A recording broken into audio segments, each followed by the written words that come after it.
అలాగే బాలాజీ గారికి రోజు మా కార్యకర్త లెక్కనే ఉంటాడు మా ఆఫీస్ కాడ. బాలాజీ గారికి రాష్ట్ర ఆర్థిక కార్యదర్శి, గజ్జల జనార్దన్ రెడ్డి గారికి, నాగరావంశి చంద్రశేఖరరావు గారికి, కన్నివల్ల కృష్ణారావు గారికి, బాలరెడ్డి గారికి, లింగస్వామి గారికి, శంకర్ గారికి, యాకమల్లు మోడల్ స్కూల్ అధ్యక్షులు గారికి, రాజు యాదవ్ గారికి, కృష్ణారెడ్డి గారికి, మల్లికార్జున్ గారికి, సురేందర్ గారికి, రవీందర్ గౌడ్ గారికి, రాష్ట్ర సోషల్ మీడియా కన్వీనర్, అలాగే నా కాంగ్రెస్ పార్టీ మిత్రుడు, యూత్ కాంగ్రెస్ రాష్ట్ర ప్రధాన కార్యదర్శిగా ఉన్నటువంటి నా సోదరునికి, అలాగే ఇక్కడికి విచ్చేసినటువంటి మిగతా మిత్రులందరికీ, మీడియా సోదరులకు పేరు పేరున ధన్యవాదాలు తెలియజేస్తా ఉన్నా. అభినందన సభ అని పెట్టింది. చాలా వాస్తవానికి కూడా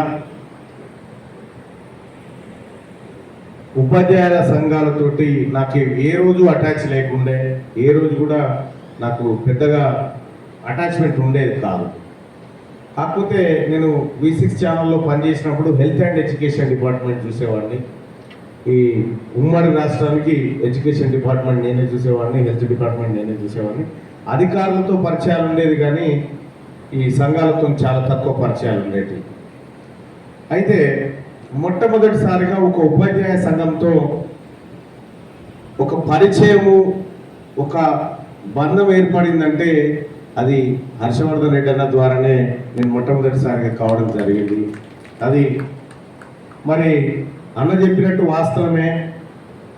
అప్పుడు నాకు హర్షవర్ధన్ రెడ్డి గారు ఎవరో కూడా తెలియదు నాకు. అప్పుడు మా ఆమె నాతో పంచాయతీ దిగినప్పుడు, అంటే ఉపాధ్యాయుల తరఫున ఆయన చేసేటువంటి పోరాటాన్ని ఆమె ఫాలో అవుతూ ఉంటారు. కాబట్టి ఒకటే ఒక మాట, నువ్వు ఎంతో మందికి మద్దతు చేస్తావు, మా హర్షన్నకు చేస్తావా లేదా అన్నది.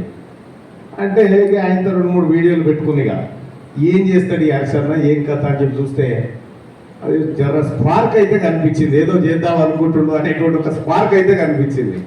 స్పార్క్ కనిపించిన తర్వాత మా ఆమె తన ఫోన్ పెట్టి నువ్వు మాట్లాడాలని కొట్టింది, ఇచ్చింది. రేపు రండి సార్ మరి అని చెప్పి నేను నా మార్నింగ్ న్యూస్కి పిలవడం.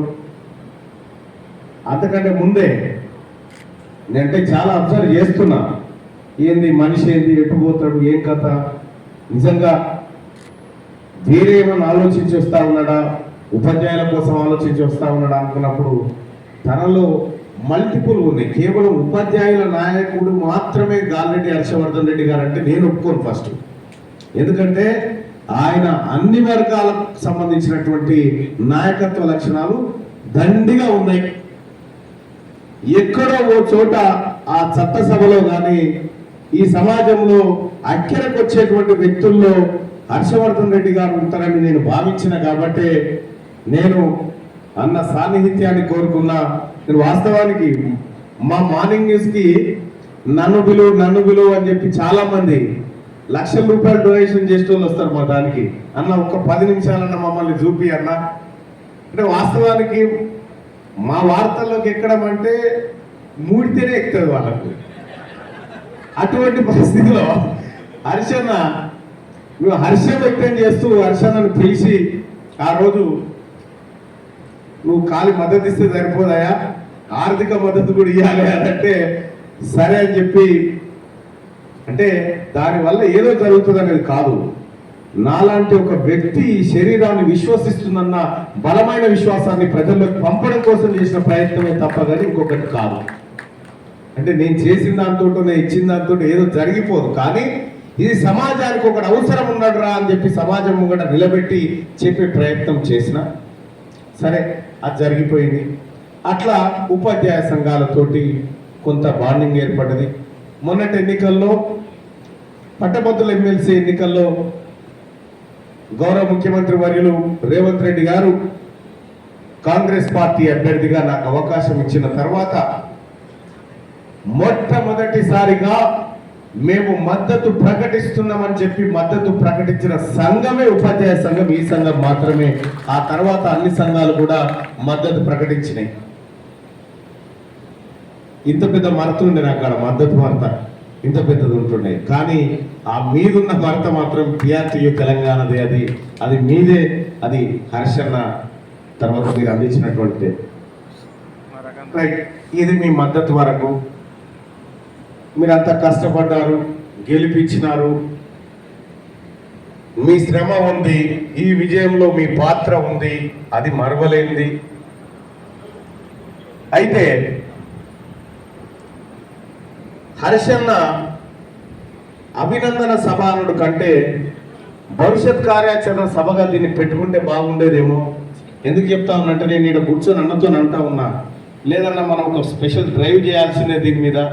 ఎందుకంటే ఒక స్పెషల్ డ్రైవ్ జరిగితేనే ఉపాధ్యాయులకు న్యాయం జరుగుతుంది, సమాజానికి న్యాయం జరుగుతుంది అనేటువంటి నేను ఒక మాట చెప్తే అన్న కూడా విన్నట్టు చేసాడు, విన్నాడు కూడా. కానీ ఒకటి గుర్తుపెట్టుకోండి ఉపాధ్యాయ సోదరులారా,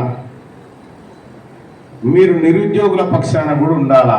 ఎందుకంటే రేపు పొద్దుగాల ఉద్యోగాలు వస్తే మీ సంఘాలలో చేరుతూ రాలే కాబట్టి నిరుద్యోగుల పక్షాన మీరు కూడా పోతా ఉన్నా, నాతో పాటు మీరు కూడా రావాలని చెప్పి అందరూ రిక్వెస్ట్ చేస్తూ, అలాగే